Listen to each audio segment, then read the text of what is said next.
The sky broke open on a Tuesday. It was not a gentle thing. It was not a slow reveal, like clouds parting after a storm. It was violent. It was sudden.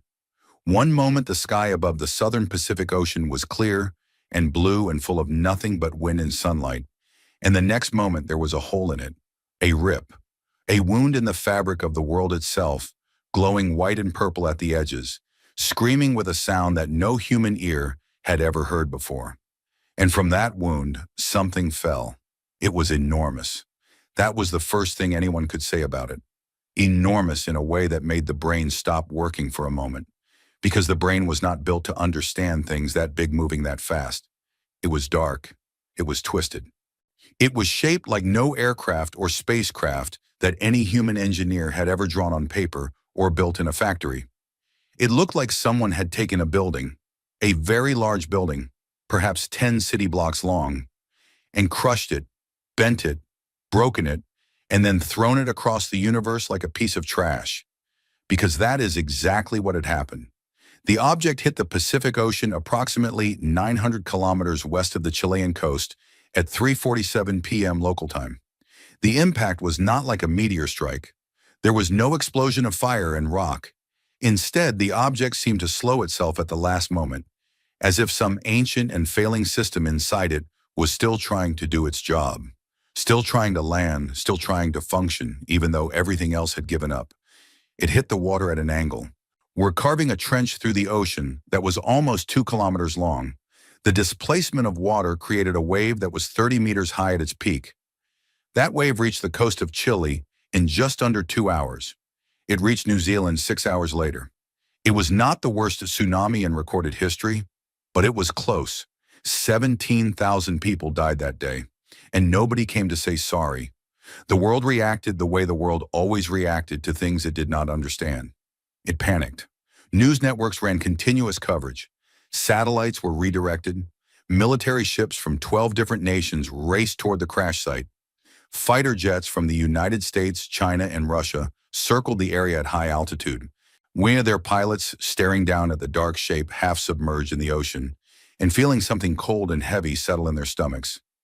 Because even from 30,000 feet, even through the cameras and the sensors and the layers of technology that separated them from the thing in the water, every single one of those pilots could tell that it was not from Earth. It was not human. It was not anything that belonged in this solar system. It was alien. The United Nations held an emergency session within 6 hours of the impact. The Secretary General stood at the podium and said words like unprecedented and global cooperation and calm. Nobody felt calm, and the President of the United States addressed the nation from the Oval Office and said that the military was monitoring the situation and that there was no immediate threat. Nobody believed that either. The truth was that nobody knew anything. The object sat in the water, half sunk, leaking strange radiation that made Geiger counters click in patterns that physicists had never seen before. It did not move. It did not broadcast. It did not open. It just sat there, like a dead whale washed up on a beach, slowly settling into the mud of the ocean floor. For 3 weeks, the world watched and waited and argued. Some people said it was a weapon. Some people said it was a gift. Some people said it was a test from God. Some people said it was the end of the world. Religious leaders gave sermons. Scientists gave press conferences. Well, conspiracy theorists gave everyone a headache. And then Dr. Lena Vasquez figured out what it actually was. Lena Vasquez was 43 years old. She was born in Buenos Aires, raised in Madrid, educated at MIT, and employed by the European Space Agency. She had dark hair that she kept short because long hair got in the way of thinking, and she had brown eyes that always looked like they were solving a problem, even when she was sleeping. She was not the most famous scientist in the world. She was not the most decorated, but she was, by almost universal agreement among the people who knew her, the most stubborn. She had been assigned to the UN Reclamation Task Force, a hastily assembled group of scientists and engineers from 31 countries whose job was to figure out what the object was, where it came from, and what to do with it. The task force was based on a converted aircraft carrier, the USS Ronald Reagan, which had been parked 3 kilometers from the crash site and was now serving as a floating laboratory.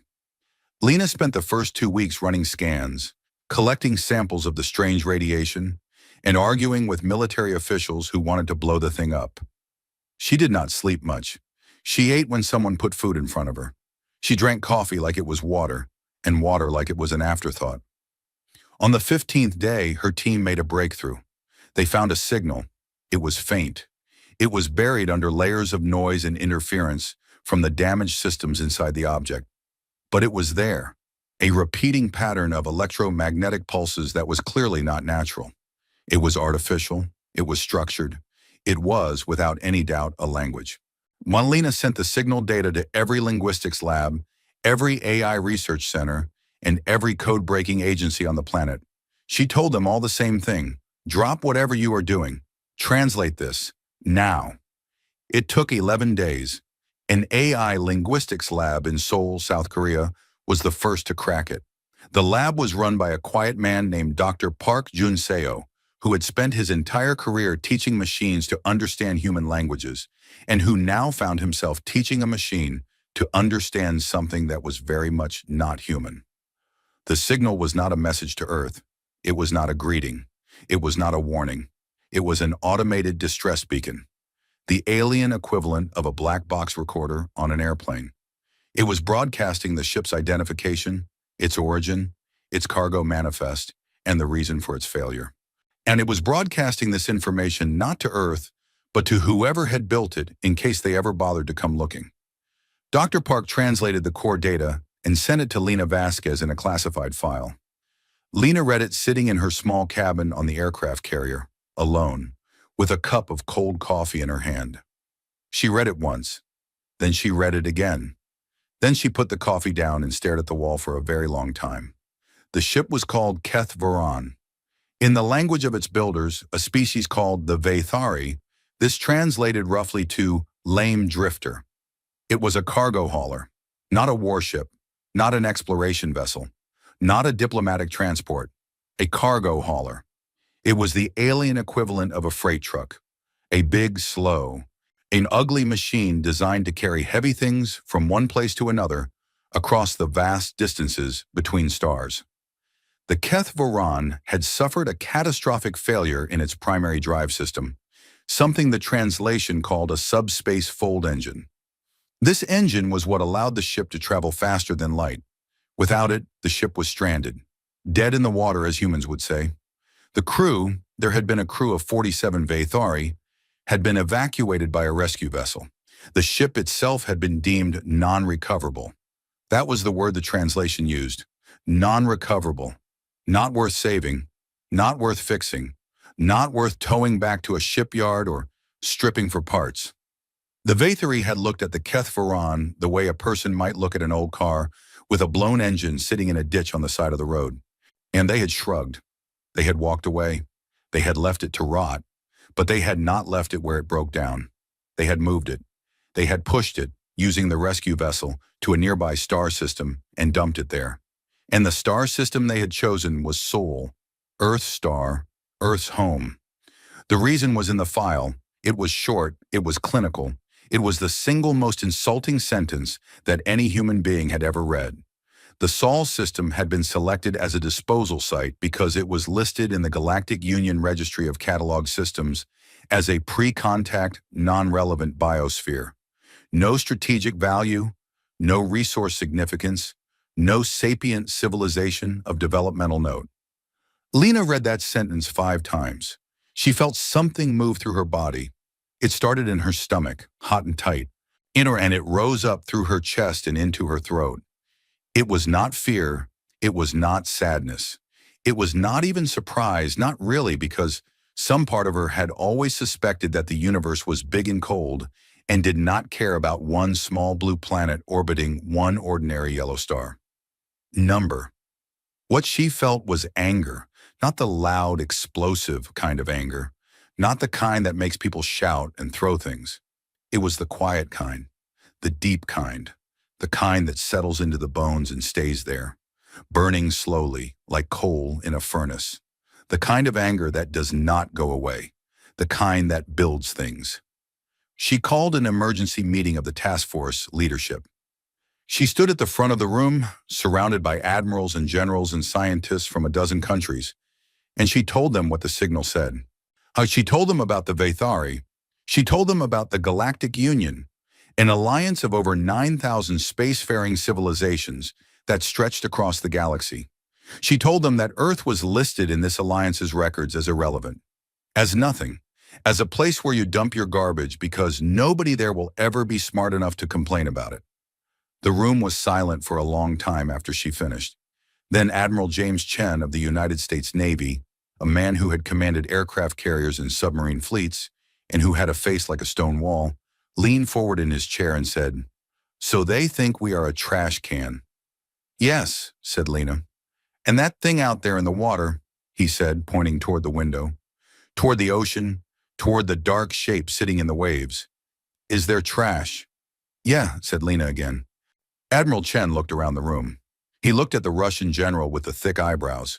He looked at the Chinese admiral with the calm face. He looked at the British scientist with the nervous hands. He looked at all of them, one by one, and then he looked back at Lena. "Dr. Vasquez," he said, "I have been in the Navy for 34 years. I have fought in 2 wars. I have buried friends. I have made decisions that kept me awake at night for years. But I have never been this angry." "Good," said Lena, "because I need your help." The news could not be contained. Within days, leaked documents and translated fragments of the alien signal were everywhere. On news channels, on social media, on the front pages of every newspaper in the world. The reaction was exactly what Lena had expected. People were angry. Not just governments, not just militaries. People, ordinary people in ordinary homes, in ordinary cities, on every continent on Earth. They were angry because the insult was not aimed at one country, or one race, or one religion. It was aimed at all of them. Every human being who had ever lived, every civilization that had ever risen and fallen, every invention and discovery and work of art and act of courage that humanity had ever produced, all of it, every last bit of it, had been weighed and measured by an alien civilization and found to be worth nothing. Less than nothing, worth a dumping ground. There were protests, but they were not the usual kind. Nobody was protesting against each other. For perhaps the first time in recorded history, the anger of the entire human race was pointed in the same direction. Outward, upward, higher at the stars. And beneath the anger, something else was growing. Something quieter and more dangerous. Something that lived in laboratories and engineering firms, and military research facilities, in university lecture halls. It was the thing that had always separated humans from every other creature on their small blue planet. It was not intelligence exactly. Other species on Earth were intelligent. It was not tool use. Other species used tools. It was something harder to name. Something that made a human look at a mountain and think, "I will cross that." Something that made a human look at an ocean and think, "I will sail that." Something that made a human look at the moon and think, "I will walk on that." It was the refusal to accept limits, the inability to hear the word impossible without treating it as a personal challenge. The Galactic Union had looked at humanity and seen nothing. A species confined to a single planet, burning fossil fuels, fighting among themselves, unable to even leave their own solar system in any meaningful way. By galactic standards, humans were infants, less than infants. They were bacteria. They were irrelevant. The Galactic Union had made a mistake, because now those irrelevant bacteria were standing on the deck of an aircraft carrier, staring at a broken alien ship, and they were not thinking about how to be afraid. They were thinking about how to take it apart, how to understand it, how to learn from it, how to use it. Lena stood on the flight deck of the Ronald Reagan as the sun set over the Pacific. The sky was painted in shades of orange and red and purple, and the alien wreck rose from the water like a dark island, like its strange angles and impossible geometry silhouetted against the dying light. The wind pulled at her jacket and her short hair, and the salt spray touched her face like cold fingers. Her colleague, Dr. Kofi Asante, stood beside her. He was a young engineer from Ghana, tall, thin, brilliant, and possessed of a quiet confidence that Lena had recognized the first moment she met him. He was 31 years old, and he had already published more papers on exotic energy systems than most physicists published in a lifetime. He had been studying the radiation patterns coming from the wreck for days, and the look on his face was one that Lena had seen before on the faces of engineers who had just realized that everything they thought they knew was only the beginning. "The power systems," he said, not looking at her. His eyes fixed on the wreck. "Even broken, even dead, they are producing energy readings that should not exist. The materials in the hull, I do not even have names for some of them. The structural engineering alone is beyond anything we have ever conceived." "And it is their garbage," said Lena. Kofi was quiet for a moment. Then he turned to her, and there was something in his eyes that was not quite a smile, but was close to it. Something fierce, something hungry. "If this is what they throw away," he said, "imagine what they keep." Lena looked back at the wreck. The last light of the sun caught the alien metal, and for just a moment it seemed to glow, not with the radiation of a dying machine, but with something else, something that looked almost like possibility. "They threw away their trash on our lawn," she said quietly. "Afraid, let us see what their trash can do." Behind them, the aircraft carrier hummed with activity. Scientists unpacked equipment. Engineers argued over schematics. Military officers spoke in low, serious voices about security and logistics and supply chains. Around the world, governments were mobilizing. Budgets were being rewritten. Priorities were being rearranged. Old rivalries were being set aside. Not forgotten, not forgiven, but set aside. Because there was something bigger now, something that made all of the old fights seem very small and very petty. Humanity had received a message from the stars. The message was, "You do not matter." And humanity, in its stubborn, foolish, magnificent way, had decided to write a reply. The reply would take years to compose. It would be written not in words but in metal and fire and the sweat of a species that refused to stay small. It would be written in laboratories and shipyards and launch facilities. It would be written by engineers and soldiers and scientists who would give up sleep and comfort and sometimes their lives to prove a single, simple point. We are not garbage, and neither is anything you leave on our doorstep. The sun set, the stars came out, and somewhere far away across the vast and indifferent darkness of space, 9,000 civilizations went about their business and did not think about Earth at all. That would change. They moved the ship in the winter of 2042. It was not easy. Nothing about the Keth Varan was easy. The wreck was 912 meters long, 240 meters wide at its broadest point, and massed approximately 14 million metric tons, which was, as one American engineer put it, about the same as a small mountain, except mountains have the decency to stay where you put them. The operation took 3 months, 12 of the largest cargo ships on Earth, a custom-built underwater cradle system that had to be invented from scratch, and the cooperation of 26 national navies. There were accidents. There were delays.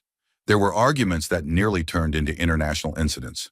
A French engineer and a Chinese engineer got into a fistfight over the correct way to attach a tow cable to alien hull plating.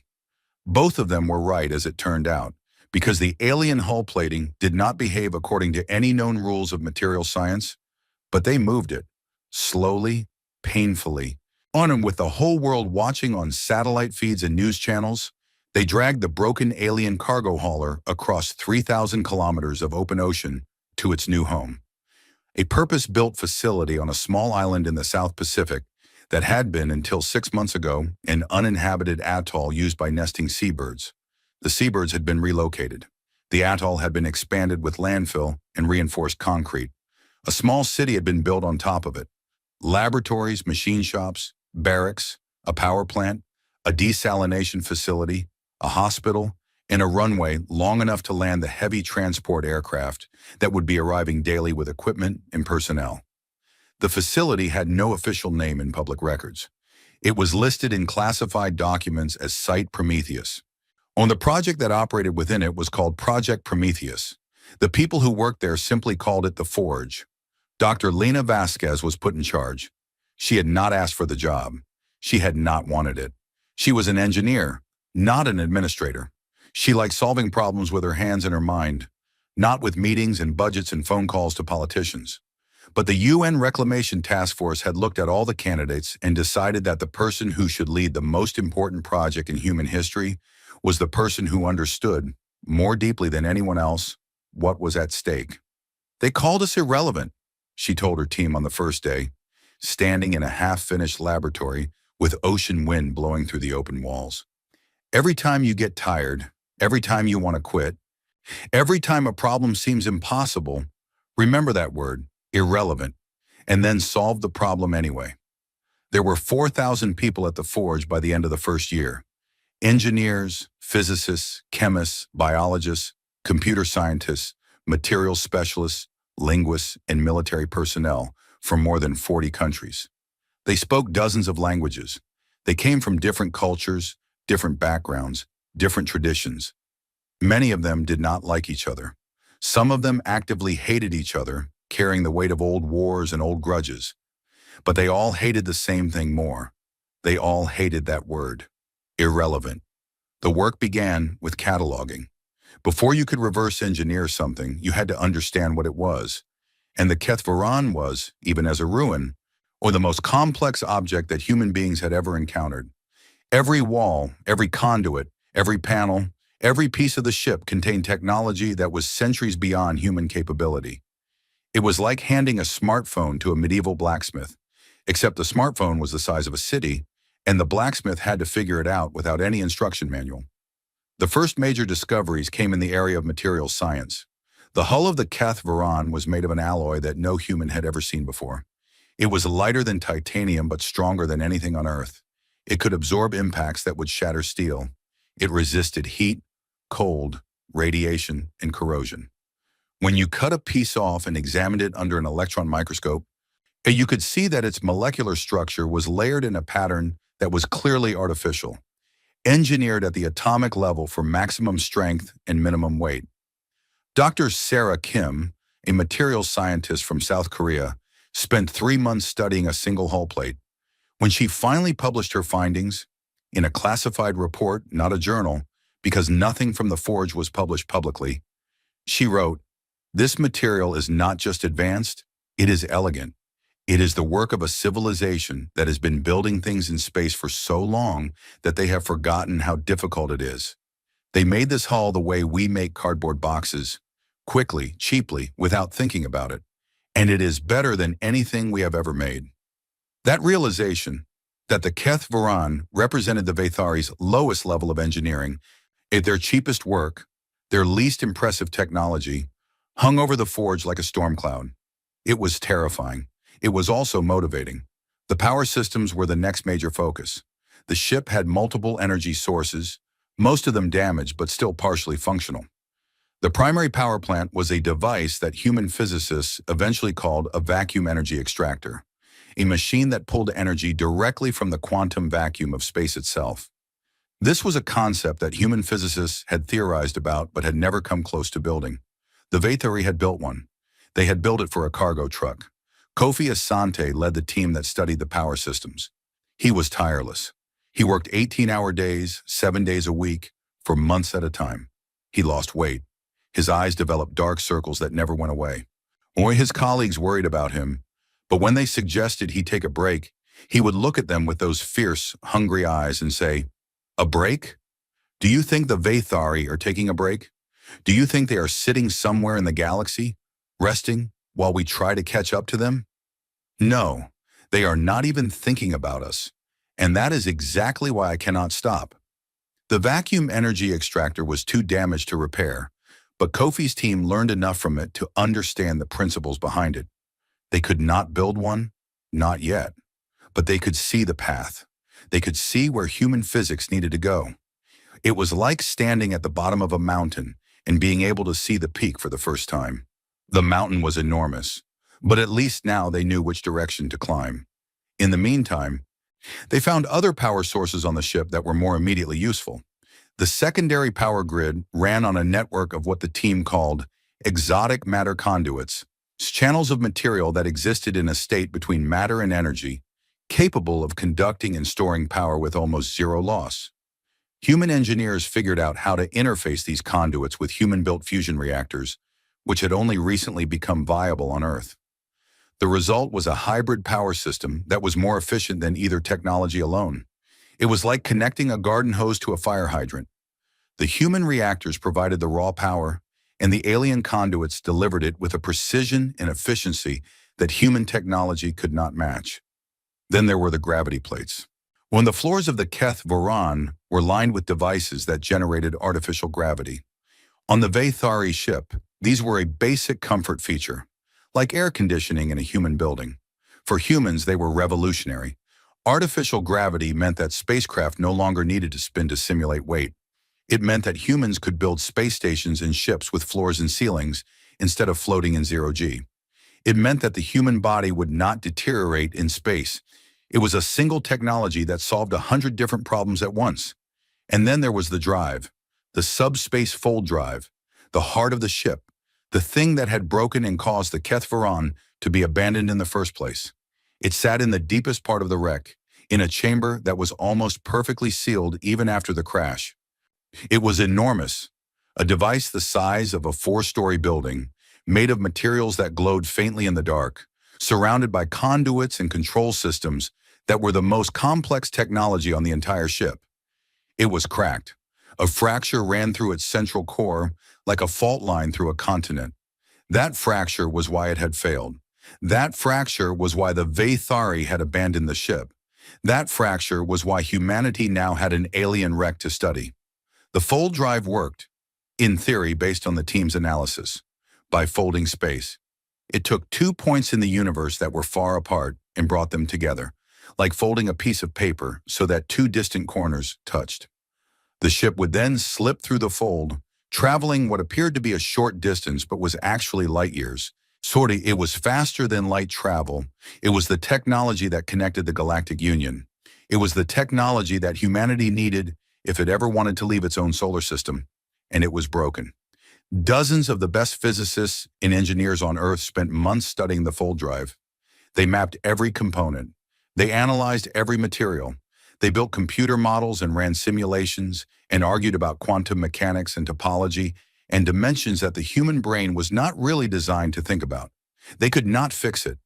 The fracture in the core had damaged the drive at a fundamental level. The materials needed to repair it did not exist on Earth and could not be manufactured with human technology. The fold drive as a tool for faster-than-light travel was useless. But Kofi Asante was not looking at the fold drive as a tool for travel. He was looking at it as something else entirely. It happened on a Thursday evening, 7 months after the drive team had officially declared the fold engine non-repairable. Kofi was sitting alone in the drive chamber, surrounded by holographic displays showing the internal structure of the cracked core. He had been sitting there for hours. He had a tablet in his lap and a cold cup of coffee on the floor beside him, and he was staring at the fracture in the core with an expression that was halfway between frustration and meditation. The fold drive worked by creating a controlled distortion in space. That was its purpose, to bend space in a precise, targeted way so that a ship could slip through. The crack in the core meant that the distortion could not be controlled. It was too unstable, too unpredictable. Any attempt to use it for travel would tear the ship apart. But what if you did not want to travel? What if you wanted to tear something else apart? Kofi sat up straight. His coffee fell over. He did not notice. He began running calculations on his tablet. His fingers moved fast. His eyes moved faster. Numbers and equations filled the screen, scrolled past, were replaced by new numbers and new equations. He pulled up the simulation software and began building a new model. Not of the fold drive as the Vathari had designed it, but of the fold drive as something the Vathari had never imagined. A weapon. The cracked core could not create a stable fold in space, but it could create an unstable one. A short-range, violent distortion, a rift that would rip apart anything caught inside it. Matter, any energy, shields, hull plating, anything. The laws of physics inside the rift would be temporarily broken, and anything that depended on those laws to hold itself together would simply stop existing. Kofi ran the simulation. Then he ran it again. Then he ran it a third time with different parameters. The results were the same every time. It worked. He found Lena Vasquez in her office at 2 in the morning. She was still awake, of course. She was always awake. He showed her the simulations. She watched them in silence, her face very still, her brown eyes moving back and forth across the screen. "A spatial distortion weapon," she said when he was finished. "A cannon that tears holes in space." "Yes," said Kofi. "Short range. Perhaps 50 to 100 kilometers. But within that range, nothing could survive it. No material in the known universe could withstand a spatial rift. It would be like—" He paused, searching for the right words. "It would be like trying to build a wall to stop an earthquake. The wall is not the problem. The ground beneath the wall is the problem. This weapon does not attack the ship. It attacks the space that the ship is sitting in." Lena was quiet for a long time. Then she said, "The Vathari built this drive to move cargo. They never even considered using it this way." "No," said Kofi. "Why would they? They have been a spacefaring civilization for thousands of years. Their drive technology works. They build new ones when old ones break. They do not need to repurpose broken equipment because they have the resources to replace it. They think in straight lines. They see a broken drive and they see garbage. And you see a broken drive and you see a weapon." Kofi smiled. It was not a gentle smile. "I am human," he said. "We have been turning garbage into weapons since we learned to throw rocks." The discovery changed everything. Project Prometheus, which had been a research project, became something else. It became a construction project. The UN Security Council held a closed-door session that lasted 3 days. Every permanent member voted in favor. The resolution was classified at the highest level. They were going to rebuild the Kethvaran, not as a cargo hauler, not as a research platform, not as a museum or a monument or a symbol, as a warship. The decision was not made lightly. There were arguments, there were objections. Some said that militarizing alien technology would provoke the Vathari.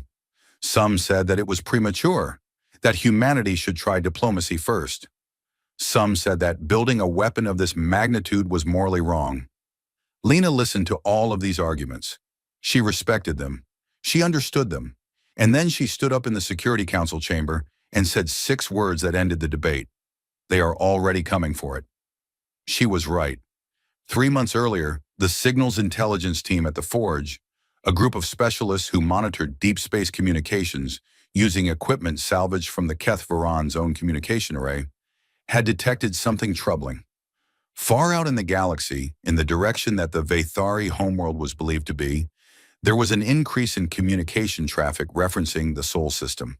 The translations were incomplete, but certain words appeared again and again. Anomalous energy signatures. Unauthorized technology activation. Inspection required. The Vathari had noticed. Something at the Forge, perhaps the fold drive experiments, perhaps the power system tests, perhaps something else entirely, had produced an energy signature that had traveled across the stars at the speed of light and arrived on someone's sensor screen. And now the Vathari wanted to know why their garbage dump was glowing. 2 weeks after Lena's speech to the Security Council, the Signals Intelligence Team intercepted a specific and terrifying communication. A Vathari scout fleet, 5 vessels, armed, fast, had been dispatched to the Sol system. And their mission was to inspect and reclaim Vathari property in the Sol system and assess indigenous activity. Their estimated time of arrival was 14 months.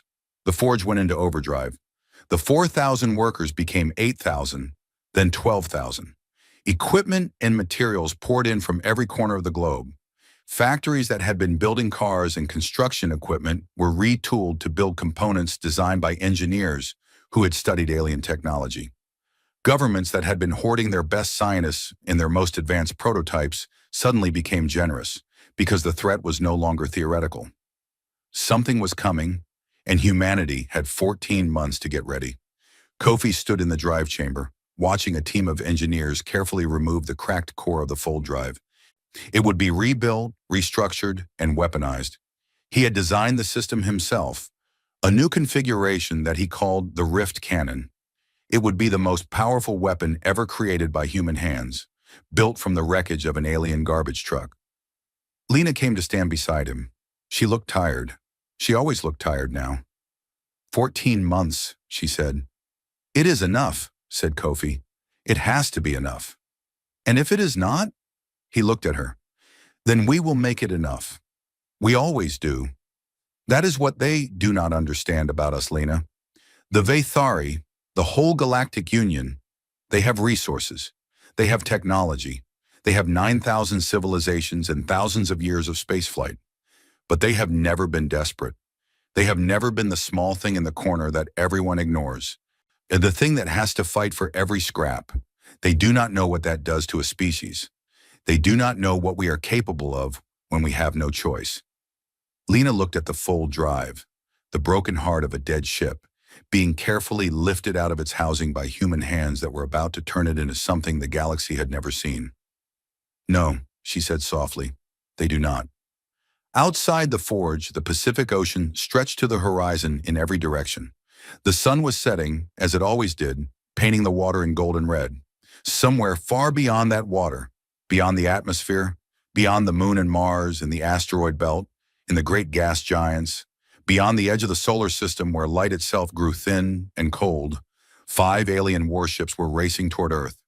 They were coming to collect their garbage. And they had no idea what they were going to find instead. The first thing they did was gut it. Every non-essential system inside the Keth Varan was ripped out, cataloged, studied, and either repurposed or stored. The cargo bays, vast hollow chambers that had once held thousands of tons of Vathari trade goods, were emptied and reinforced. The crew quarters, designed for 47 aliens who were taller and thinner than humans, were torn down and rebuilt. The navigation systems, which had been designed for a creature with 4 eyes that could see in ultraviolet, were replaced with human-designed interfaces. The life support systems, which produced an atmosphere too rich in nitrogen and too thin in oxygen for human lungs, were reconfigured from the ground up. They kept the skeleton, the structural frame of the Keth Varan, its bones. Its spine, the deep architecture that held everything together, was sound. More than sound, it was magnificent. The Vathari had built the frame from a material that the human engineers called stellite because they needed a name for it, and because it shone like starlight when you cut it with a plasma torch. Stellite was stronger than any material on Earth.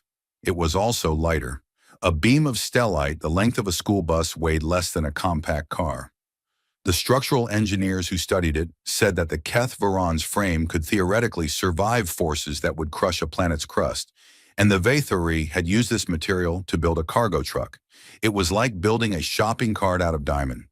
The rebuilding of the ship took place in 3 phases. The first phase was structural, gutting the old systems, in reinforcing the frame, and expanding the ship's interior to accommodate human needs.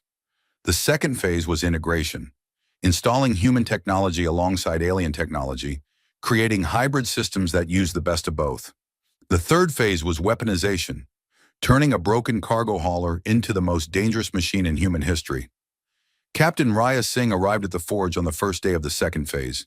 She came by military transport, a gray aircraft that landed on the island's single runway at dawn. She stepped off the plane carrying 1 bag and wearing the uniform of the Indian Navy, which she had served in for 22 years. She was 46 years old. She had black hair that she wore pulled back in a tight bun. She had dark eyes that were calm and steady and gave away nothing. She had a thin scar on her left cheek from a helicopter crash in the Arabian Sea 12 years ago, and she had a reputation that was known in every navy on Earth. Raya Singh did not lose. That was what people said about her. Not that she always won. That was a different thing, a simpler thing. Raya Singh did not lose.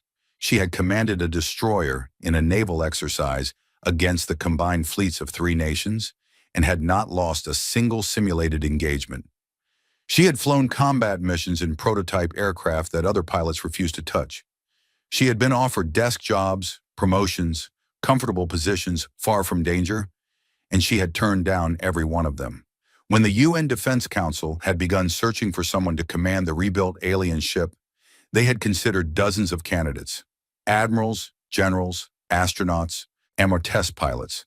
They had evaluated experience, temperament, leadership ability, tactical thinking, and 100 other qualities. In the end, the choice had been obvious. They did not need someone who could follow procedures. They needed someone who could face the completely unknown and make good decisions anyway. They needed someone who could command a crew from 40 different countries, flying a ship that had never existed before, against an enemy that nobody had ever fought. They needed someone who could be afraid and still think clearly. Raya Singh was that person. Lena Vasquez met her on the runway. The two women shook hands. Lena was shorter, rounder, with wild dark hair and coffee stains on her lab coat. Raya was taller, leaner, with the precise posture of someone who had spent decades in military service. And they were very different people. They would become very good friends. "Welcome to the Forge," said Lena. "Your ship is this way." "My ship," said Raya. The words felt strange in her mouth. She had commanded ships before, destroyers, frigates, even an aircraft carrier for a brief period. But this was different. This was something that had crossed the galaxy, something that had been built by hands that were not human, something that she was going to take into a fight that no human had ever fought. "Your ship," said Lena firmly. "Come, I will show you what we have done." They walked through the forge. It was enormous, sprawling, and chaotic in the way that all great construction projects are chaotic, organized on a level that was invisible to the untrained eye. But messy and loud and full of people shouting at each other in a dozen languages. Cranes lifted massive components. Welding torches threw sparks into the tropical air. Trucks carried materials along roads that had not existed a year ago. Everywhere there were people working, engineers in hard hats, scientists in lab coats, soldiers in uniform, technicians in overalls, all of them moving with a speed and purpose that Raya recognized. It was the energy of people who were building something that mattered, something that might save the world, and who knew that they did not have enough time. And then she saw the ship. It rose above the construction yard like a dark cathedral. It was still recognizable as the Keth Varan. The basic shape was the same, the long, angular body that had once been a cargo hauler. But it was changed, transformed. Where the original ship had been bare and utilitarian, the rebuilt version was armored and aggressive. New hull plating had been added over the alien stellite frame, layers of composite material that human engineers had developed using principles learned from the alien hull. Sensor arrays bristled from the upper surfaces like the spines of a porcupine. Weapon mounts, still empty, but clearly designed for something large and terrible, lined the flanks. Raya stood and looked at it for a long time. She did not speak. She did not need to. The ship spoke for itself. "We are calling it the UES Prometheus," said Lena. "United Earthship, the first of its kind." "The first," said Raya, "but not the last." "No, not the last. We are already building escort vessels. Smaller, faster, based on what we have learned. 12 frigates. And they will be ready in time." "In time for what?" Raya asked, though she already knew the answer. Lena's face darkened. "The Vathari scout fleet, 5 warships. They will arrive in 9 months, perhaps less." 9 months. Raya had trained fighter pilots in 9 months. She had rebuilt the readiness of an entire naval squadron in 9 months. But she had never prepared for a battle against aliens in 9 months. Nobody had. Nobody in the history of humanity had ever had to do what she was about to do. "Show me the inside," she said. They entered the ship through a boarding ramp that had been built into the lower hull. The interior was a strange and fascinating mix of alien and human. The corridors were wider than those on a human ship. The Vathari had been taller, and their hallways reflected that. But they had been fitted with human lighting, human signage, and human safety equipment. The floors were alien gravity plates, still functional, providing a steady 1G of simulated gravity. The walls were alien stellite, smooth and faintly luminous. The air smelled of metal and ozone and something else, something faintly sweet that Lena said was a byproduct of the alien power conduits. Lena led Raya through the ship, explaining each section. The crew quarters redesigned for a human complement of 350. The medical bay equipped with the best human surgical equipment. The mess hall, the recreation areas, the storage rooms, all human, all new, all built inside the shell of something alien. Then they reached the bridge. It was located in the forward section of the ship, well behind layers of armored hull. It was large, much larger than the bridge of any human vessel. The Vathari had controlled their ships from centralized command centers, and the Kethvaran's command center had been spacious even by their standards. Human engineers had kept the basic layout, but had filled it with human technology. Workstations lined the walls, each one equipped with multiple screens and holographic displays. A central command chair, Raya's chair, sat on a raised platform in the middle, surrounded by tactical displays that could show the ship's status, the surrounding space, and the positions of friendly and enemy vessels in real time. But the most important addition was not visible to the eye. It was the ship's brain. Human engineers had installed an artificial intelligence system, a network of quantum computers and neural processing units that was the most advanced AI ever built. The Vathari had not used AI on the Kethvaran. They had not used AI on any of their ships, as far as the human researchers could determine. Vathari vessels were crewed by living beings who operated the systems manually. This was not because the Vathari could not build AI. It was because they did not think they needed to. Their ships were reliable. Their systems were well designed. Their crews were well trained.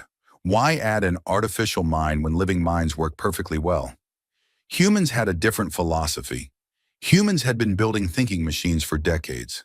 They understood that in combat, milliseconds mattered. A human brain could process information quickly, but an AI could process it faster. A human captain could make good decisions, but an AI could provide that captain with better information to make those decisions with. The AI on the Prometheus, designated ARIA, which stood for Adaptive Response Intelligence Architecture, was not designed to replace the human crew. It was designed to make them better. ARIA could monitor every system on the ship simultaneously. It could detect threats before human eyes could see them. It could calculate firing solutions, manage shield power distribution, coordinate damage control, and run tactical simulations in real time. It could do all of this while also managing the hybrid power grid, the life support systems, and the thousands of other functions that kept the ship alive and fighting. It was, in a very real sense, the nervous system of the Prometheus. The crew was the brain. ARIA was everything else. The Vathari ships will not have anything like this, said Lena. Their combat doctrine is based on crew competence and technological superiority. They fight the way they build, with brute force and reliable systems. They do not adapt in real time. They do not need to, because they have always been the strongest force in any fight. Until now, said Raya. Until now, Lena agreed. The weapons were installed over the following months. The Rift cannon, Kofi Asante's creation, the weaponized full drive, was mounted in the forward section of the ship, integrated directly into the stellite frame. It was enormous. It occupied 3 entire decks and required its own dedicated power supply. When fired, it would create a spatial distortion, a rift in the fabric of space itself, at a targeted point up to 100 kilometers away. Anything caught in the rift would be torn apart at the molecular level. There was no known defense against it, because it did not attack matter or energy. It attacked space. It changed the rules of reality in a localized area, and anything that depended on those rules simply ceased to function. But the Rift cannon was slow to charge and could only fire once every few minutes. It was a devastating weapon. But it was not enough on its own. So the human engineers added more. Railguns, 48 of them, mounted in batteries along both flanks of the ship. These were human weapons, scaled up to a size that would have been impossible without alien materials and alien power systems. And each railgun accelerated a solid projectile to a significant fraction of the speed of light using electromagnetic force. The projectiles were made of depleted uranium, jacketed in stellite. At those speeds, each round carried the kinetic energy of a small nuclear weapon. They did not explode. They did not need to. They simply punched through whatever they hit. Missile pods. 240 launch tubes arranged in clusters across the upper and lower hull.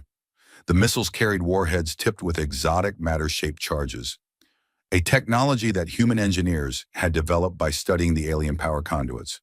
When detonated, these warheads released a burst of exotic matter that interacted catastrophically with conventional matter, creating an expanding sphere of destruction that could overwhelm energy shields. And finally, the shields themselves. The Keth Varan had carried basic shield emitters, another standard feature on Vathari ships, used more for debris protection than combat.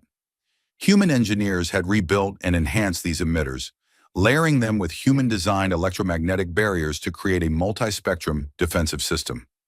It was not as strong as the shields on a purpose-built Vathari warship, but it was unpredictable. It operated on frequencies and principles that Vathari weapons were not calibrated to counter. There was one more system, one that Kofi had developed in secret, shared only with Lena and Raya. He called it the fold anchor. The cracked fold drive could not move the ship through space, but it could disrupt space around the ship. Specifically, it could generate a field that prevented other ships from activating their fold drives within a certain radius. Any vessel caught inside the fold anchor's range would be unable to enter FTL. They would be trapped. This, Kofi had explained to Raya, is how we win. The Vathari are faster than us. Their ships are better than ours in almost every way. If they can run, they will run, and they will come back with a bigger fleet. We cannot let them run. We need to hold them in place and finish them. A trap, said Raya. A cage, said Kofi. We let them in, and then we do not let them out. The crew came together over the final months, 350 men and women from 41 countries, pilots, gunners, engineers, medics, communication specialists, damage control teams. They trained in simulators that Lena's team had built using data from the alien systems. They ran scenarios, hundreds of them, thousands of them, attack patterns, defensive maneuvers, system failures, hull breaches, every possible disaster, every possible opportunity, practiced again and again until the responses were automatic. Raya drove them hard. She was not cruel, but she was relentless. She expected excellence, and she did not accept excuses. She learned every crew member's name. She learned their strengths and their weaknesses. She ate with them in the mess hall and trained with them in the simulators and stood with them on the observation deck of the Prometheus when they needed someone to talk to. They were afraid, all of them. They were about to fight the first battle in human history against an alien enemy, in a ship that was held together by alien technology and human stubbornness. The odds were not good. The Vathari had been fighting wars in space for longer than human civilization had existed. Their ships were purpose-built for combat.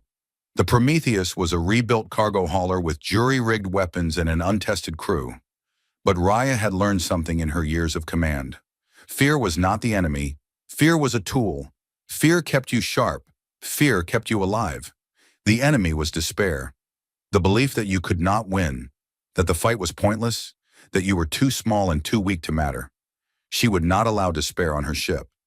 The 12 escort frigates were completed 2 months before the deadline. They were smaller, faster, and less heavily armed than the Prometheus, but they were built with the same hybrid technology. On each one carried railguns, missile pods, and basic shields. Each one was crewed by 60 men and women who had trained alongside the Prometheus crew. Each one was commanded by an officer that Raya had personally selected and personally trusted. Together, the Prometheus and its 12 frigates, they were the United Earth Fleet, the first fleet in human history designed to fight among the stars. It was not much.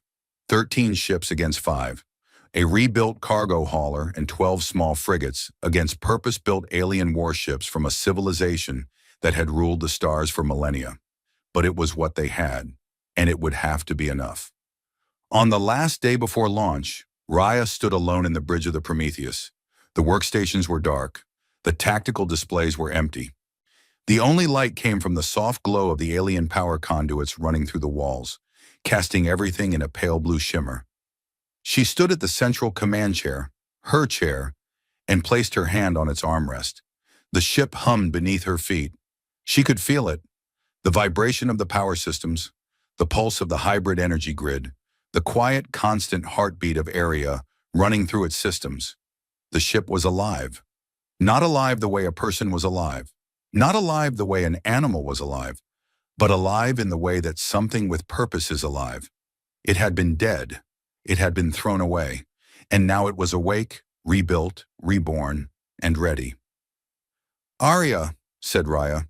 "Yes, Captain," said Arya. The AI's voice was calm, neutral, and human. It had been designed that way to put the crew at ease. It came from speakers in the ceiling, gentle and clear. Status of all systems. All systems nominal, Captain. Rift cannon charged and standing by. Railgun batteries loaded. Missile tubes armed. Shields at full capacity. Fold anchor ready. The ship is ready. And the fleet? All 12 frigates report ready status. Crews aboard. Systems nominal. They are waiting for your order. Raya was quiet for a moment. She thought about the Vathari, somewhere out there in the darkness between the stars, racing toward Earth. She thought about their 5 warships, sleek and powerful and ancient. She thought about their commander, whoever that was, probably sitting in a comfortable chair on a well-built bridge, confident and calm, expecting to arrive at a primitive world and collect a piece of garbage. But she thought about the crew sleeping in their quarters below her, 350 hearts beating, 350 pairs of lungs breathing the recycled air of an alien ship that humans had made their own. They were counting on her. Earth was counting on her. Every person on the planet, every child and parent and worker and dreamer, all of them looking up at the sky and hoping that the stars would not swallow them. She closed her hand around the armrest. "Then we are ready," she said. The next morning, the Vathari scout fleet dropped out of faster-than-light travel at the edge of the solar system. 5 ships, beautiful, deadly, built by a civilization that had been traveling between stars since before humans had learned to write. They formed a perfect formation and began to move inward, toward Earth, out toward the signal that had brought them here. And they sent a message. It was broadcast on all frequencies in the Vathari language, with the cold confidence of a species that had never been challenged by anything it considered beneath it. Indigenous species of Sol 3, you are in possession of Vathari property. Surrender the wreckage immediately. You have 1 planetary rotation to comply. Failure will result in reclamation by force. Raya read the message on her bridge. Her crew was at their stations. Her fleet was in position, hidden behind the moon, engines cold, systems dark. She read the message once, slowly, and then she looked up at the faces around her. She saw fear. She saw determination. She saw the quiet, burning anger that every human on the ship carried. When the anger that had started the day the aliens had called them irrelevant and had never gone away, she smiled. It was not a kind smile. It was the smile of a woman who had spent 9 months preparing for this exact moment. 1 rotation, she said. That is generous. We only need 10 minutes. She turned to her communications officer. No response. Let them wait. Let them wonder. Then she turned to the rest of her bridge crew and said the words that would begin the first battle between humanity and the stars. All stations, battle ready. Bring the fleet to full power. We go in quiet and we go in fast. They came here expecting to find garbage. She paused. Her eyes were steady. Her voice was iron. Let us show them what we built from it. The Prometheus powered up. Its hybrid engines roared to life. Its shields shimmered into existence. Its weapon systems came online, one by one, like a predator opening its eyes. Behind it, 12 frigates followed, engines blazing, falling into attack formation. The United Earth Fleet moved out from behind the moon and into the darkness of space, toward 5 alien warships, toward the unknown, toward the first battle of a war that nobody on Earth had asked for, but that every human on Earth was ready to fight. The stars watched. They always watched, but for the first time they had something worth watching. Fleet Senior Thirak of the Vathari Dominion stood on the command platform of his flagship, the Velkarath, and looked at the tactical display with mild irritation. The journey to the Sol system had been long, boring, the kind of assignment that was given to officers who had not impressed their superiors enough to earn something better. A routine inspection of a debris field in an irrelevant star system. The only reason a scout fleet had been sent at all, 5 warships, 200 crew members, enough firepower to glass a small moon, was that the energy readings from the Sol system had been unusual. Something down there was active, something that should not have been active, because the only thing in the Sol system that belonged to the Vathari was a broken cargo hauler that had been dumped there years ago. Thirak had reviewed the file on the Sol system during the journey. It was thin. The system contained one habitable planet, the third from its star, populated by an indigenous species that had not yet achieved faster-than-light travel. The species was classified as pre-contact, non-relevant. They had primitive nuclear technology, basic spaceflight capability limited to their own planetary system, and a history of constant warfare among themselves. They were, in the estimation of the Galactic Union's xenological survey teams, unremarkable. Thirak had spent approximately 4 minutes reading the file and had then closed it and gone to eat dinner. He expected this mission to take less than a day. Arrive, scan the debris, confirm that the anomalous readings were just a malfunction in the old hauler's failing systems, and leave. Perhaps collect the debris if it was easy enough. Perhaps not. It was, after all, just garbage. The fleet dropped out of FTL at the outer edge of the Sol system, near the orbit of the 8th planet. Standard procedure. A to always arrive at a safe distance, scan, and then approach. Thirak ordered the standard scans and waited. The scans came back clean.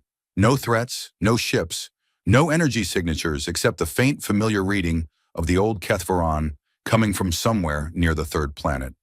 The indigenous species had some basic satellites and a few crude space stations in orbit, but nothing that registered as a concern. Thirak broadcast the standard reclamation message. He did not bother translating it into the local language. If the primitives were smart enough to understand it, good. If not, it did not matter. He gave them one planetary rotation to comply, which was generous. He could have given them less. He could have given them nothing. Then he ordered his fleet to advance toward the inner system at standard cruising speed. That was his first mistake. His second mistake was not paying attention to the moon. The tactical officer on the Velkarath, a young Vathari named Subofficer Kreen, noticed something odd approximately 2 hours into the approach. A brief energy fluctuation near the 3rd planet's natural satellite. It was small. It lasted less than a second. It could have been solar interference. It could have been an instrument glitch. On any other day, Kreen would have logged it and moved on. But something about it bothered her. The fluctuation had a signature that she recognized, not consciously, but somewhere in the back of her training, in the years of academy courses and simulation exercises that every Vathari naval officer went through. It looked like a power-up sequence. It looked like something turning on. She reported it to Thirak. He glanced at the data, flicked his secondary eyes in the Vathari equivalent of a shrug, and told her to keep monitoring. It was probably nothing. What could possibly be hiding behind a moon in a system that did not even have FTL travel? That was his third mistake. It was also his last one that did not cost him a ship.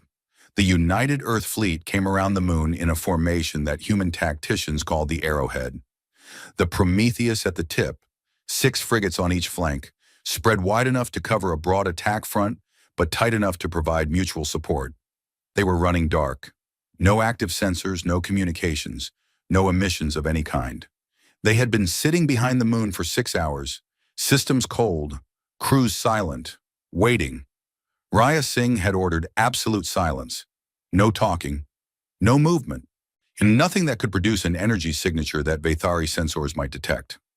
Now silence was over. "All ships, full power," said Raya. Her voice was steady. Her hands were steady. Nothing about her showed the hammering of her heart, the tightness in her chest, the primitive animal part of her brain that was screaming at her to run and hide because there were alien warships out there, and she was about to pick a fight with them. She had trained herself to put that voice in a box and close the lid. The voice could scream all it wanted. She had a job to do. The Prometheus came alive. Its hybrid engines surged, pushing the massive ship forward with an acceleration that should have been impossible for something its size. The gravity plates kept the crew pinned to the deck, compensating for the brutal G-forces. The shields activated, layered barriers of energy that shimmered around the hull like heat haze rising from hot pavement. The weapon systems armed. The rift cannon began its charging sequence, a deep vibration that the crew could feel in their bones, like standing next to a church organ playing a note too low to hear. Thirak's tactical display changed. Where there had been nothing, there was now something. 13 contacts, 13 energy signatures. One of them was large, very large, and its energy profile was wrong. "Fleet Senior," said Crean, and there was something in her voice that Thyrak had never heard before. "The large contact, its base signature matches the Kethvaran."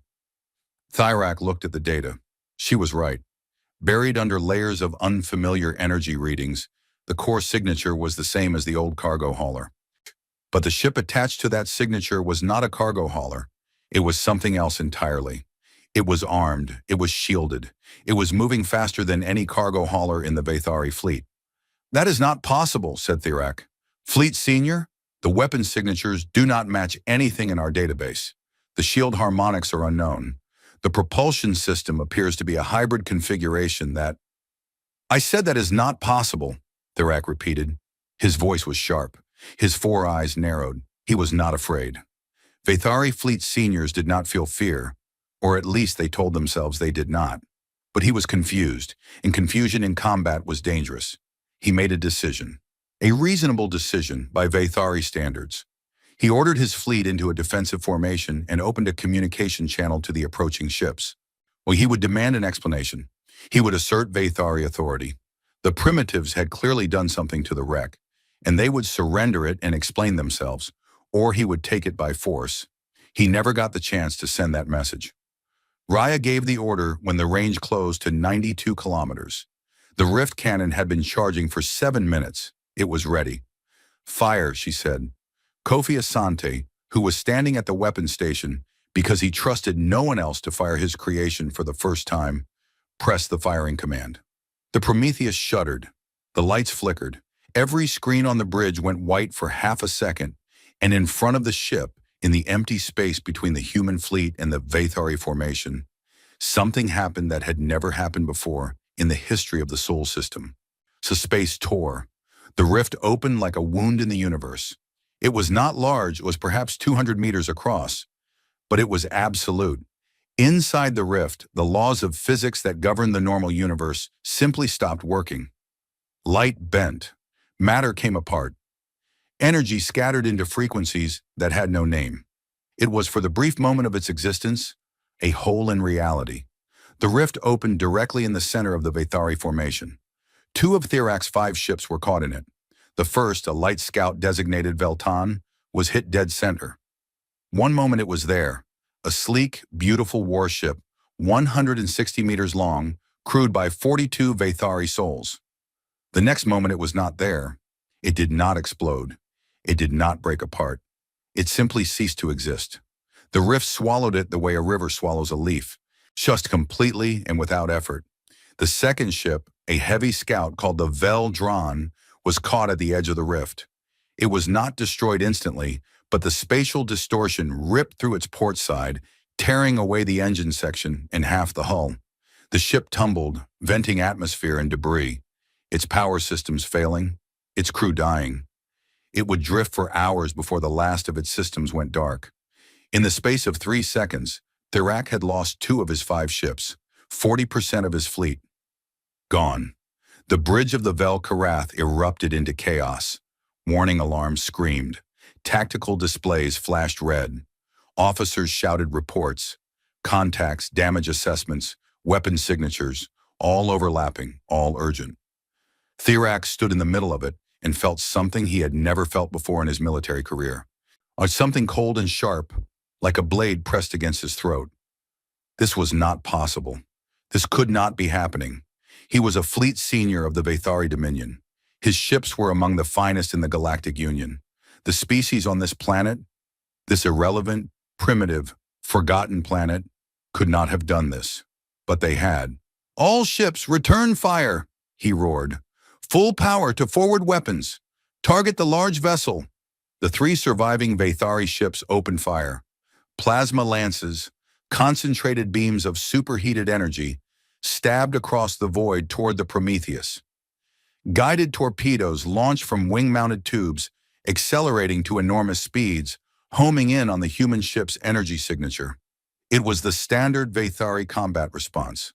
It was devastating against any known enemy. The Prometheus shook. Raya gripped her chair as the ship vibrated under the impact of the first plasma lance. The shields flared, bright, angry, struggling. but they held. The alien weapon delivered enormous energy, but it was calibrated for known shield types, known frequencies, known defensive technologies. The Prometheus carried shields that were none of those things. They were a hybrid, alien emitters layered with human electromagnetic barriers, and they operated on frequencies that Vathari weapons had never been designed to penetrate. Shield status, said Raya. Shields holding at 71%, reported Arya. The Vathari plasma lances are partially effective. I am adjusting shield harmonics to compensate. Estimated shield effectiveness improved by 14% after adjustment. 14%. The AI was learning. It was analyzing the enemy weapons in real time and adapting the shields to counter them. The Vathari ships had no such capability. Their systems were static, fixed, designed to work perfectly without needing to change. They were fighting the way they always fought. The humans were fighting the way humans always fought. They were improvising. Frigates, execute attack pattern Delta, Raya ordered. Target their flanking ships. Railguns, full salvo. The 12 frigates broke formation and swept outward in 2 groups of 6, arcing around the Vathari fleet like the jaws of a closing trap. They were smaller than the Vathari ships, faster and far more agile. Their human pilots flew with the aggressive, creative recklessness that human combat pilots had been famous for since the first airplanes had carried guns. They did not follow textbook maneuvers. They did not form neat lines. They swarmed. The railguns fired. 48 guns on the Prometheus, 6 guns on each frigate. 320 railgun projectiles streaked across space in the first salvo alone. Each one was a solid slug of depleted uranium wrapped in stellite, accelerated to a fraction of the speed of light. They were invisible to the naked eye. They arrived almost as fast as the light that would have revealed them. The Vathari had shields, good shields, shields that had been built by one of the most advanced civilizations in the galaxy. Those shields stopped plasma beams and energy weapons and guided torpedoes, the standard weapons of galactic warfare. They were not designed to stop solid objects moving at relativistic speeds. The first salvo of railgun slugs hit the Vathari ship Velkresh on its starboard flank. Some of the slugs were deflected by the shields, their energy absorbed and dispersed, but the shields had been designed for energy weapons. They struggled against kinetic impacts. Some slugs punched through. They hit the hull. They went through the hull. They went through the interior of the ship, through walls and decks and machinery and crew compartments, and they came out the other side. The Velkresh staggered. Atmosphere vented from a dozen punctures. Interior systems failed. Fires started in compartments that had never been designed to burn. The ship was not dead, not yet, but it was wounded, badly, and it had happened in seconds. The Vathari torpedoes reached the Prometheus. One of the ship's point defense systems, rapid-fire railgun turrets guided by Arya, engaged them. Most were destroyed in flight, swatted down like insects. 2 got through. They hit the shields. The shields buckled, strained, and held. The ship rocked. A conduit somewhere in the lower decks burst and sprayed coolant across a corridor. Damage control teams were already running. Rift cannon status, said Raya. Charging, said Kofi. 4 minutes to ready. 4 minutes. An eternity in combat. They would have to survive 4 minutes without their most powerful weapon. Then we do it the old-fashioned way, said Raya. Helm, close the range. All railgun batteries, continuous fire. Missile pods, target the damaged ship. Finish it. The Prometheus surged forward, engines roaring, closing the distance to the Vathari fleet. It was a move that no Vathari commander would have expected, because no sane Vathari commander would have done it. In galactic naval doctrine, the larger ship stayed at range and used its superior weapons to destroy the enemy from a distance. Charging forward into close combat was reckless. It was dangerous. It was foolish. It was very, very human. The missile pods opened. 240 missiles launched in a rippling wave, their engines burning white-hot as they accelerated toward the crippled Velkresh. The Vathari ship's point defense systems, already strained by damage, tried to stop them. They destroyed many. They did not destroy enough. The exotic matter warheads struck the Velkresh's shields and detonated. The explosions were not like normal explosions. They were silent, brilliant, and wrong. or as if someone had torn small holes in the universe and let something else look through. The shields of the Velcresh collapsed. The next wave of missiles hit the hull directly. The Velcresh broke apart. It did not go quietly. It went the way all warships go when they die. In fire, in silence, in the expanding cloud of debris and atmosphere, and everything that used to be a ship and a crew and a thing that mattered. 3 ships down, 2 remaining. Thirak's flagship and 1 escort. Thirak was not thinking clearly anymore. The cold, sharp feeling in his throat had spread to his whole body. He had lost 3 ships. 3 ships to a species that should not have been able to build a satellite, much less a weapon that could tear holes in space. His mind was racing through possibilities. Reinforcements, retreat, even surrender. And every possibility was worse than the last. Vel Kareth to Dominion Command, he said, his voice tight. Emergency beacon. Priority 1. We are under attack. Repeat, we are under attack in the Sol system. Indigenous species has weaponized the Kethvaran debris, requesting immediate reinforcement. We are... The communications officer turned to him with wide eyes, all 4 of them. Fleet Senior, our FTL drive is not responding. Thirak felt the cold reach his stomach. Explain. I cannot explain, Fleet Senior. The drive is functional. All systems show nominal. But when I attempt to engage, nothing happens. It is as if subspace itself is not there. As if something is preventing us from accessing it. The fold anchor, Kofi Asante's final gift. The Prometheus had activated it the moment the battle began. So a field of spatial disruption, invisible, undetectable by Vathari sensors, radiating outward from the Prometheus in a sphere that encompassed the entire battle area. Inside that sphere, the fold of space that FTL drives used to travel could not form. The fabric of subspace was being held flat, like a sheet of paper being pressed against a table. You could not fold what was being held down. The Vathari were trapped. Fleet Senior, said Kreen, and her voice was barely a whisper. We cannot run. Thirak stood on his command platform and looked at the tactical display. 2 of his ships against 13 human vessels. His shields were taking fire from multiple directions. His weapons were hitting the human ships, doing damage, but not enough. Their strange hybrid shields kept adapting, kept changing frequency, and kept refusing to die the way they were supposed to. And the large ship, the rebuilt Kethvaran, was closing in, and somewhere inside it, that terrible weapon was charging again.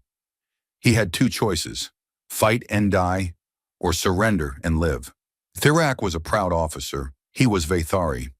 His species had built an empire that spanned 1,000 star systems. They did not surrender. They had never surrendered to a species that they considered inferior, and they considered every species inferior. But Thirak was also not a fool. He had 200 crew members on his 2 remaining ships, 200 lives, and the battle was already lost. It had been lost the moment the rift had opened and swallowed the Veltan whole. It had been lost, perhaps, long before that, lost in the arrogance that had led the Vathari to dump a ship full of advanced technology on a planet they thought was full of primitives. All ships, cease fire, said Thirak. His voice was hollow. Lower shields, cut engines, broadcast on all frequencies. We surrender. The bridge was silent. Every officer stared at him. Kreen's eyes were wide with something that might have been shock or might have been relief. Fleet Senior, said his executive officer, a senior veteran named Drain. If we surrender to a pre-contact species, the Dominion will... The Dominion is not here, said Thirak.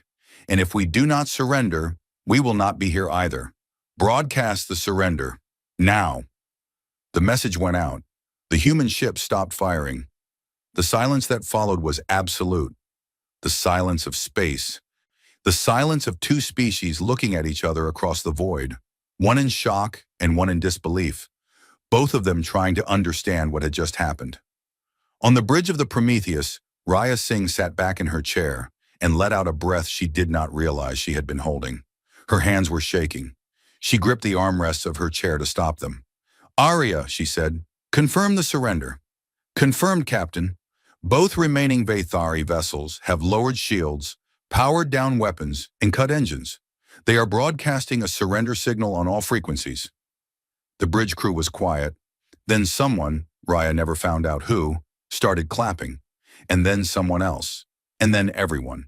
The bridge of the Prometheus? Why, the bridge of a rebuilt alien cargo hauler, crewed by 350 humans from 41 countries, erupted in applause and shouts and tears and laughter. Some people hugged each other. Some people fell to their knees. Some people just stood and cried because the tension that had been building for years, since the day the ship had crashed into the Pacific, since the day they had learned what irrelevant meant, had finally broken. Raya let them have it. She let them have their moment of joy and relief and triumph.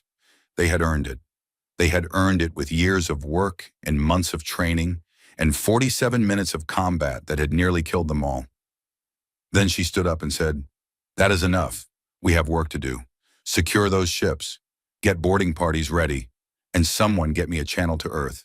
Anna, they need to know what happened here." The boarding of the Vathari ships was tense but peaceful. Marines from the Prometheus and 3 frigates crossed the void in shuttlecraft and entered the alien vessels through their airlocks. The Vathari crews were gathered in their cargo bays, disarmed and waiting. They were tall, taller than humans by a head, thin and angular, with pale gray skin and 4 eyes that moved independently. They wore uniforms of deep blue and silver. They looked at the human Marines with expressions that the humans could not read. Thyrak was brought aboard the Prometheus. He was escorted through the corridors of the ship by a squad of Marines and taken to a conference room that had been hastily prepared. He walked slowly, his 4 eyes moving constantly, looking at everything. When he saw the alien stellite walls of the HFY, familiar in their material but unrecognizable in their configuration. He saw human technology, screens, wiring, equipment, grafted onto Vathari systems. He saw the gravity plates in the floor, still working, still producing the steady pull that his species had invented thousands of years ago. He saw human crew members going about their business, and they looked back at him with curiosity and wariness and something that looked like pride. He was brought to the conference room. Raya Singh was waiting for him.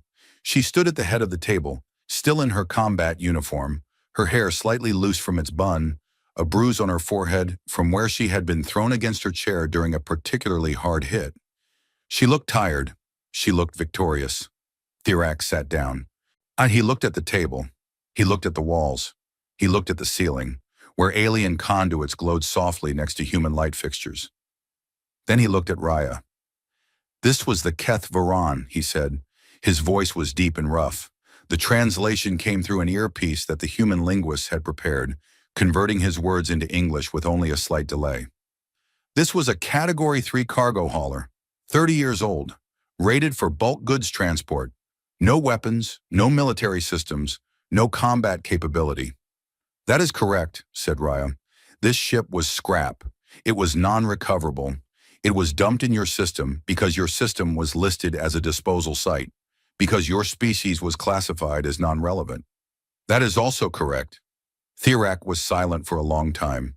His 4 eyes blinked, one pair at a time, only in a pattern that meant something in Vathari body language that the humans had not yet learned to read. "How?" he said finally. "How did you do this? This ship had no weapons. This ship could not fight. This ship could barely fly. It was broken. It was useless. It was nothing." Raya looked at him. She thought about all the things she could say.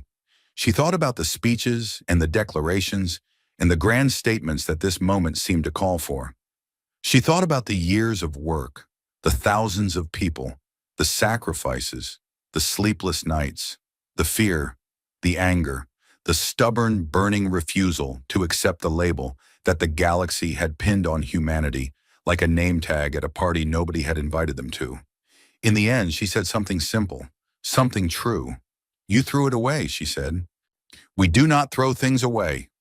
Thyrak stared at her. He did not speak, but something shifted in his expression, in the way his 4 eyes focused on her, in the slight tilt of his head, in the tension of his gray hands on the table. It was something like recognition, something like respect, Something like fear. Not fear of the woman sitting across from him. Not fear of the ship humming around them. Fear of what those things meant. Fear of what it meant that a species classified as non-relevant had taken a piece of garbage and turned it into a weapon that had destroyed 3 warships and captured 2 more. Fear of what they would do next. Outside the conference room, beyond the hull of the Prometheus, the battlefield drifted in silence. The wreckage of 3 Vathari warships floated in the void, twisted metal and frozen atmosphere, and the small, terrible shapes of bodies in the vacuum. The 2 captured ships sat motionless, their engines dark, their crews under guard. The 12 human frigates patrolled the area, their running lights blinking in the darkness. And behind all of them, visible through the observation ports, Earth hung in the black. Blue and white and green, small and fragile and alive. The planet that had been a dumping ground. The planet that had been irrelevant. The planet that had just won its first battle against the stars. The battle had lasted 47 minutes. In those 47 minutes, everything had changed. Not just for Earth, not just for the Vathari, for the entire galaxy. Because somewhere far away, on 100 different worlds and 100 different systems, the sensors and communication arrays of the Galactic Union had picked up Thirak's distress signal. They had detected the energy signatures of the battle. They had registered the spatial distortion of the Rift Cannon, a weapon that did not exist in any galactic database, built by a species that did not exist in any galactic record of importance.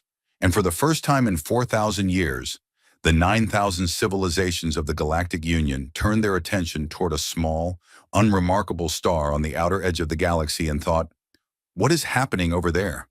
They were about to find out. The news traveled at the speed of light and then faster. Thirak's distress signal, the raw, a desperate transmission he had sent in the final minutes of the battle, reached the nearest Galactic Union communication relay station 14 hours after the Battle of Sol ended. The relay station was an automated platform orbiting a dead star, 47 light-years from Earth. One of millions of such stations scattered across the galaxy, passing messages from one end of civilized space to the other, at speeds that made light look like a crawling infant. The signal was flagged immediately. Not because of its content. Distress signals were common in a galaxy of 9,000 civilizations, where pirates and territorial disputes and natural disasters produced emergencies every day. It was flagged because of the sender's location, the Sol system, a system that was not supposed to produce distress signals, here because the Sol system was not supposed to contain anything worth being distressed about. The signal was forwarded to the Vathari Dominion's military command. It was forwarded to the Galactic Union's Security Directorate. It was forwarded to the intelligence services of 16 major civilizations that had standing orders to monitor anything unusual.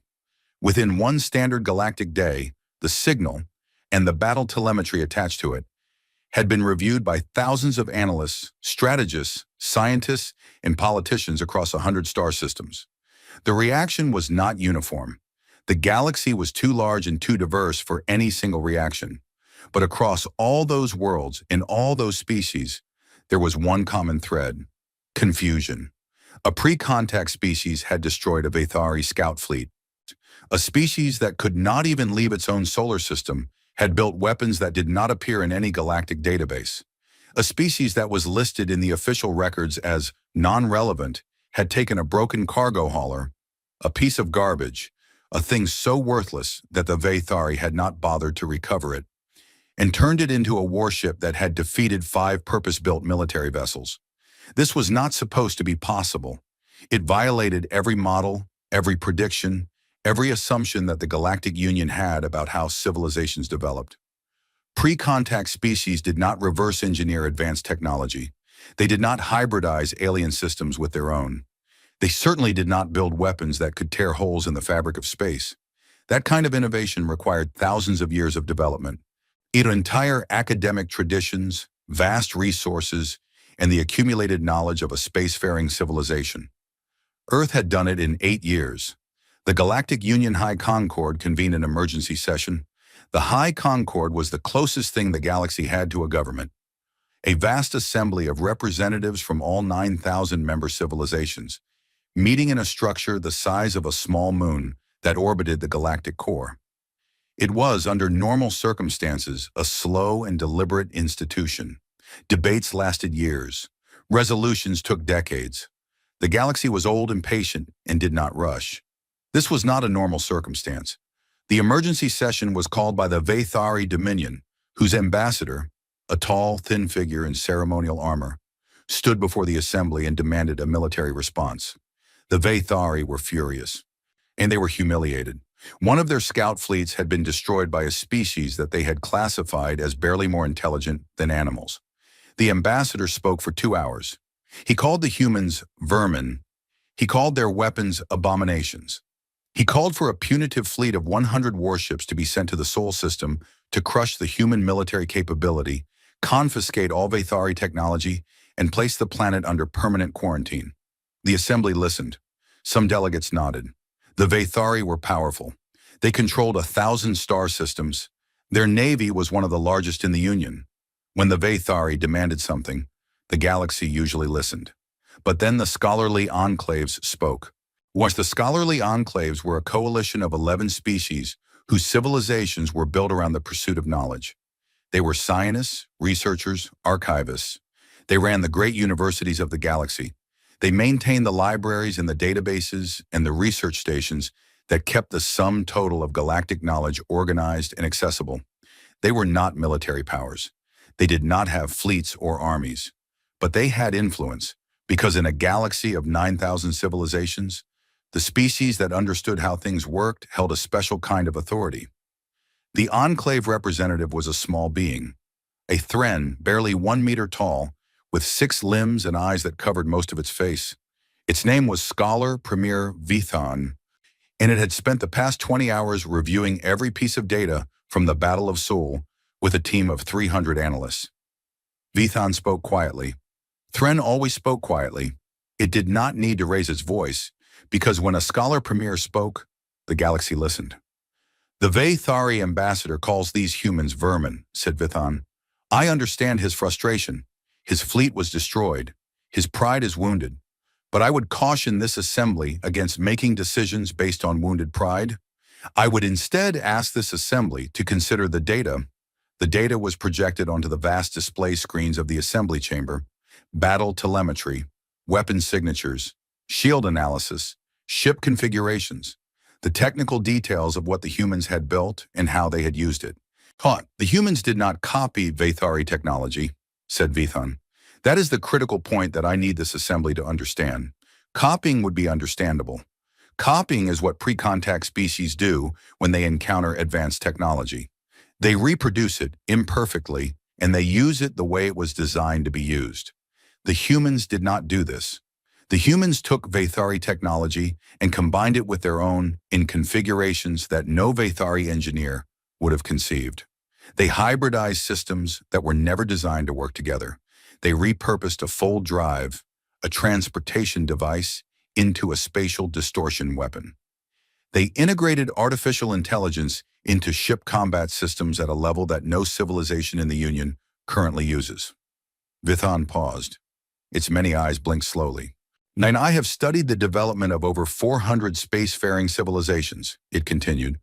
"I have never seen innovation of this speed or this creativity from a species at this stage of development. The humans are not vermin. They are something far more interesting and far more dangerous. They are a species that has been forced to develop under extreme resource scarcity and constant competitive pressure. They did not have the luxury of slow, steady, well-funded technological development.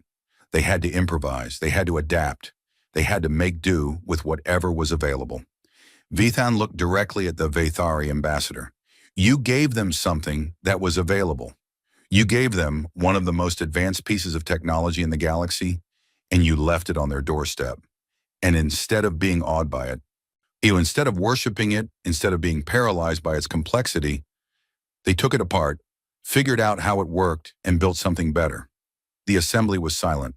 "Sending a punitive fleet would be a mistake," said Vithan.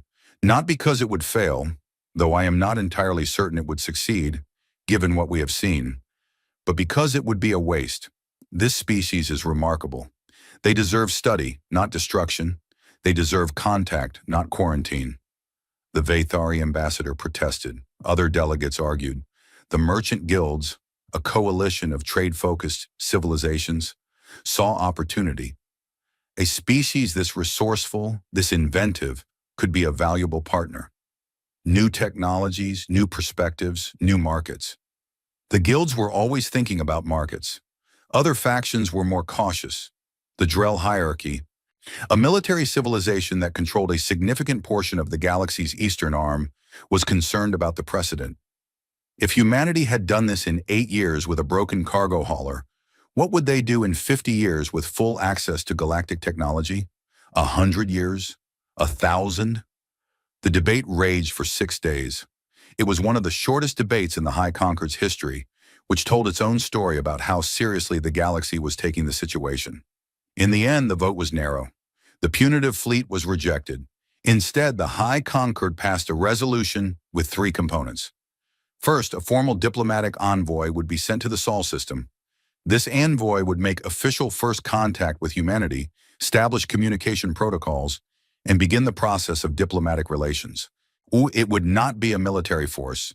It would be a single diplomatic vessel, unarmed, carrying representatives from 12 civilizations, selected for their expertise in xenological contact. Second, humanity would be reclassified in the Galactic Union Registry. The old classification, pre-contact, non-relevant biosphere, would be struck from the record. In its place, a new classification would be entered. It took the registry officials several hours to agree on the wording, because no species in the history of the Union had ever required this particular designation. The new classification was Emergent Threat Class Civilization, active monitoring required. Third, and most controversially, the Vathari Dominion would be formally censured for the illegal disposal of advanced technology in a system containing a developing sapient species.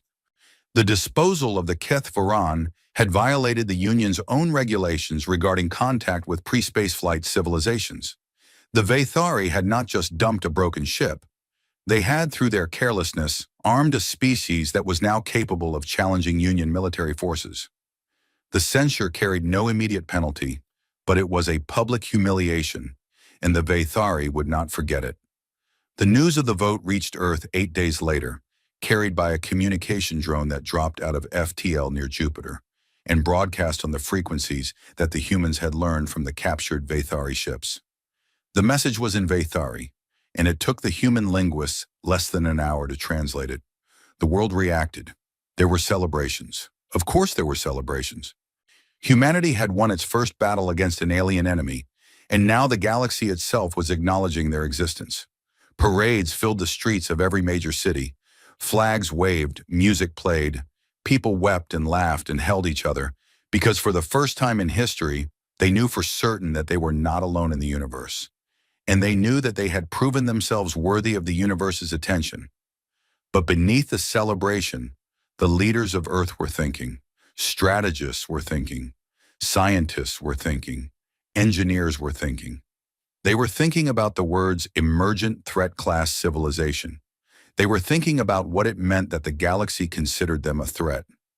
They were thinking about what would happen next, the diplomats who were coming, the negotiations that would follow, with the alliances and rivalries and dangers that awaited a species that had just crashed its way onto the galactic stage. And they were thinking about ships. At the Forge, the work had not stopped. It had accelerated. The 2 captured Vathari warships were being studied. Not just their weapons and shields, which were impressive, but their fold drives, which were intact. Functional, complete. Unlike the cracked drive on the Keth Varan, these drives worked. They could fold space. They could travel faster than light. Kofi Asante stood in the engine room of the captured Velkarath, Thyrak's former flagship, and looked at the fold drive with eyes that burned with something that was not quite joy and not quite hunger, but was both of those things at once. It was beautiful. A working fold drive. The technology that connected the galaxy. The key to the stars. He reached out and touched the casing. It was warm beneath his fingers. Alive. Humming with the energy of something that could bend the laws of physics and carry a ship across light years in moments. "We can build this," he said to Lena, who stood beside him. "Not copy it. Build it. Improve it. The principles are the same as the Kethvaron's drive, but refined. I can see where they went with the design. I can see where they stopped. And I can see where we can go further. How long? Asked Lena. To build a working FTL drive from scratch, using these as templates? 2 years, maybe 3. 2 years, said Lena. She closed her eyes. 2 years. In 2 years, humanity would have faster than light travel. In 2 years, the species that had been confined to a single planet, orbiting a single star, in a single unremarkable corner of the galaxy, would be able to go anywhere, see anything, meet anyone. In 2 years, the galaxy would have a new neighbor. And based on what that neighbor had already accomplished with a broken piece of garbage and a bad attitude, the galaxy had every reason to be nervous. On Earth, the United Earth Defense Council, the governing body that had been created to oversee humanity's military response to the Vathari, released a carefully worded statement to the global public. It was broadcast in every language, on every channel, transmitted to every device on the planet. We are humanity, native species of Sol 3. We did not ask for contact. We did not ask for your refuse. But we will not be ignored, and we will not be moved. Any vessel entering our system with hostile intent will be met with force. When any vessel entering in peace will be welcomed. The choice is yours. The message was also transmitted into deep space, aimed at the galactic core, encoded in 14 known galactic trade languages that had been extracted from the databases of the captured Vathari ships. It was in every sense humanity's introduction to the galactic community. Their calling card, their declaration of existence. It was not humble. Humanity was done being humble. Far away in the halls of the Galactic Union, the elder races heard the message. The elder races were the oldest civilizations in the galaxy, beings that had been traveling between stars for millions of years, who had seen empires rise and fall like waves on a beach, who had watched 1,000 young species burst onto the galactic stage with fire in their eyes and ambition in their hearts. And the elder races rarely spoke. They rarely acted. They observed. They remembered. They waited. But this time, they spoke. A single statement, issued through the ancient communication channels that only the elder races used, heard by every civilization in the Union. We have seen this pattern before. A species forged in isolation, tempered by scarcity, and ignited by insult. They are dangerous, not because of what they have built, but because of what they will build next. Watch them carefully. They will not stop. They never stop.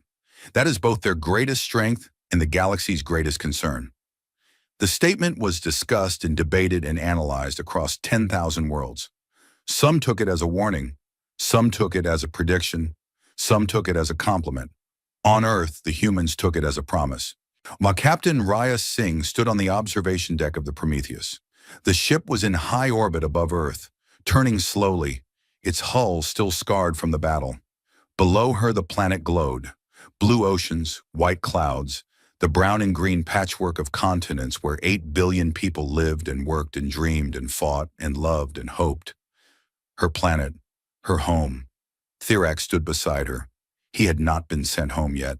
There were negotiations underway, prisoner exchanges, diplomatic protocols, 100 details that needed to be worked out before anyone could go anywhere. In the meantime, Thirak had been given quarters on the Prometheus and allowed limited freedom of movement. He was technically a prisoner, but Raya did not treat him like one. She treated him like what he was, a defeated enemy who still deserved respect. They stood in silence for a long time, watching Earth turn below them. "Your planet is small," said Thirak. His voice came through the translator.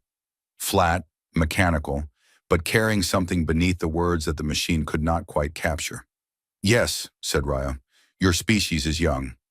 Yes, you have one star, one habitable world. You had no allies, no galactic technology, no knowledge of what existed beyond your own system." "That is correct." Thirak was quiet for a moment. Then he said, "I have served in the Vathari Navy for 32 years. I have fought against 11 different species. I have won every battle I have ever fought. Do you know why?" "No," said Raya, "because every species I have fought against developed the same way. They discovered spaceflight. They joined the galactic community.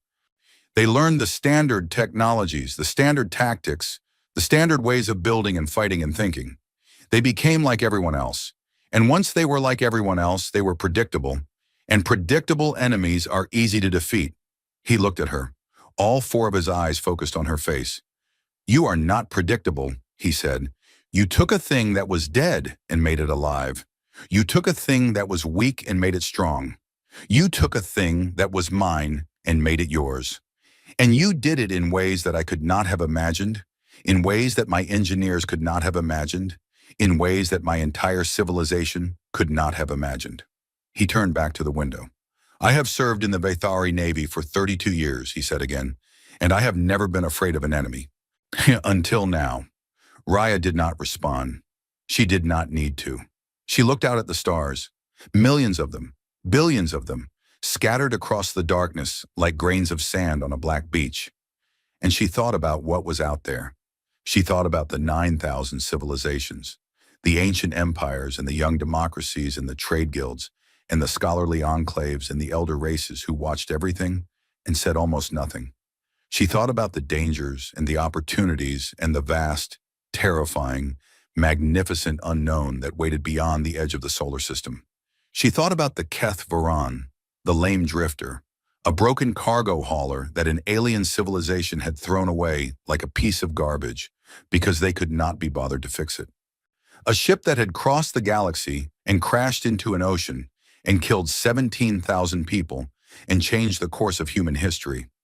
A ship that had been dead, truly dead, a corpse of metal and broken dreams floating in the Pacific, until human hands had touched it, until human minds had studied it, until human stubbornness and human creativity and human anger had taken that dead thing and breathed life into it and given it purpose and made it into something that the galaxy had never seen before.